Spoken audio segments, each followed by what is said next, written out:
আজকে ছিল 15ই আগস্ট, আমাদের স্বাধীন ভারতবর্ষের ৮০তম স্বাধীনতা দিবস। তো আজকের দিনটা একটু স্পেশাল ছিল আর সকাল থেকে শুরু হয়ে গেছে বৃষ্টি। Hello guys, welcome back to my channel. আমি তিথি সাঁতরা। কেমন আছেন সবাই? সকাল সকাল দাঁত মেজে নিয়ে একটা বড় মগে করে ছোট্ট করে চা খেয়ে নিয়ে সকালটা শুরু হয়ে গেল। তারপর চলে গেছিলাম ছাদে বাপি আর আমি একটা পতাকা লাগাবো বলে। পতাকাটা এতটাই বড় ছিল আর একটা বাঁশে করে লাগানোই যাচ্ছিল না। ছাদের ওখানে টিন দেওয়া ছিল, তাই জন্য পতাকাটা কোনোভাবেই লাগানো যাচ্ছিল না। তারপর অনেক কষ্টে কিন্তু বাপি সেটাকে সুন্দর করে লাগিয়ে দিয়েছিল। যেহেতু সকালে বৃষ্টি হয়ে গিয়েছিল, তারপরে আকাশটা একদম পরিষ্কার, সুন্দরভাবে রোদ উঠেছিল। কত সুন্দর লাগছে তোমরা দেখতেই পাচ্ছ। তারপরে আমরা নিচে চলে আসি এবং বাপি রেডি হয়ে চলে যায় বাপিদের ক্লাবে পতাকা উত্তোলন। তো বাপিদের ক্লাবের পতাকা উত্তোলন করার আগে কিন্তু আমাদের পাড়া থেকে একটা মিছিল বেরিয়েছিল হার ঘর তিরঙ্গার। তোমরা সকলেই জানো এই বছর এটা কিন্তু খুবই সব জায়গায় চালু হয়ে গিয়েছে যে হার ঘর তিরঙ্গার একটা মিছিল সমস্ত জায়গা থেকে বার করছে। তো আমাদের পাড়া থেকেও বের করলো। আমিও চলে গেলাম আমাদের বাড়ির পাশের একটা ক্লাবে, যেখানে পতাকা উত্তোলন হবে। কত মানুষ এসছে তোমরা দেখতেই পাচ্ছ। এখান থেকে একটা কেক দিয়েছিল, সেই কেকটা নিয়ে ঘরে চলে এলাম। সেই কেকটা এবার খাবো। এই কেকটার নাম কারা কারা জানো অবশ্যই কমেন্ট করে জানাবেন।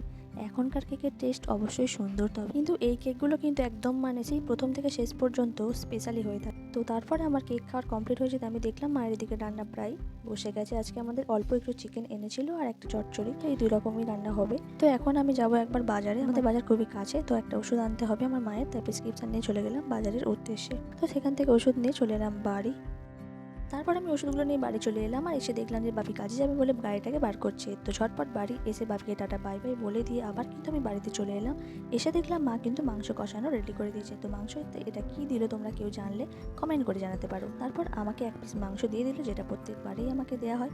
আমি একটা মাংস দিয়ে একটুখানি সামান্য মুড়ি খাচ্ছিলাম, কারণ আজকে টিফিন করার সময়। ঝটপট আমি মাংস দিয়ে একটুখানি মুড়ি খেয়ে নিলাম। খেয়ে নেওয়ার পরে আমার স্নান করার টাইম চলে এসেছে, তাই আমি স্নান করতে চলে যাচ্ছি। স্নান করে নিয়ে আমি ঝটপট কিন্তু পুজোগুলো করে নিলাম। আমাদের গাছে যেই কটা ফুল হয় আমি প্রত্যেকদিন সেই কটা ফুল দিয়ে কিন্তু পুজো করে নিই।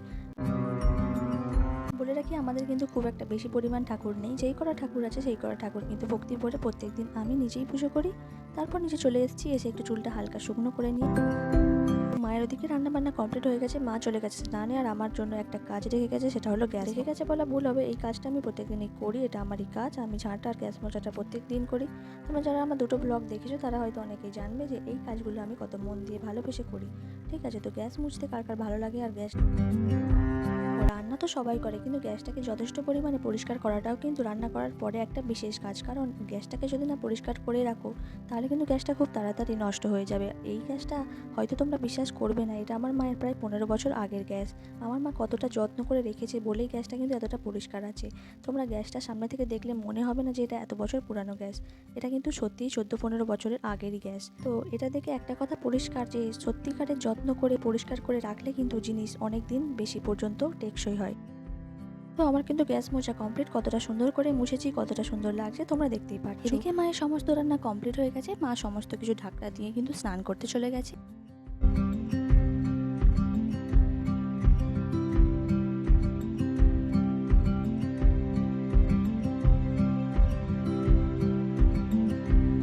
এদিকে মায়ের স্নানও শেষ হয়ে গেছে, এদিকে আমার কমপ্লিট হয়ে গেছে কাজ। বাপিও চলে এসেছে আর আবার বৃষ্টিও চলে এসেছে একসাথে। তারপর সবাই মিলে একসাথে খাবার দাবার শেষ করে নিয়ে একটু দুপুরের ঘুম দিয়ে দিলাম। তারপর 4:30টার দিকে, আজকে যেহেতু আমাদের কোনো পড়ানো নেই, সমস্ত কিছুই ছুটি, তাই আজকে কিছু তাড়া নেই। তাই ঝটপট রেডি হয়ে নিয়ে দেখলাম একটা বিস্কুটের প্যাকেট পড়ে আছে, যেটা বাপি মনে হয় সকালে এনেছিল।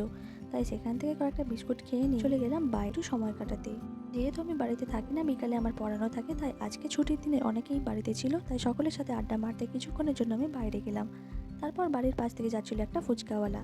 ফুচকা আমি খুব একটা বেশি খাই না, কিন্তু চুরমুরের দিকে আমার বেশি, তবে চুরমুরটা খেতে কিন্তু আমার বেশ ভালো লাগে, তাই আমি 10 টাকা চুরমুর কিনে নিই। কারা কারা চুরমুর খেতে ভালোবাসো কমেন্ট করে জানাও। গাইস, চুরমুর খেতে খেতে আমি কিছু গান শুনে নিলাম, কারণ টিভিতে গান দেখতে আমার ভালো লাগে। আর টিভির কালারটা এখনো চেঞ্জ হয়নি, কারণ এখনো মিস্ত্রি আমাদের টিভিটা সারাতে আসেনি। তারপর হয়ে গেল রাত্রিতে আমাদের খাবার মেনু রেডি হয়ে গেছিল। তারপর আমরা সকলে মিলে একসাথে বসে ডিনার করে নিলাম। তো ভিডিওটি এখানে শেষ করছি, দেখা হবে পরের ব্লগে। ততক্ষণ আপনারা আমাকে সাপোর্ট করতে থাকুন, আমার পাশে থাকুন সাবস্ক্রাইব করে। তো love you all guys, keep supporting, keep loving, keep watching Tithi Santra vlog. Thank you.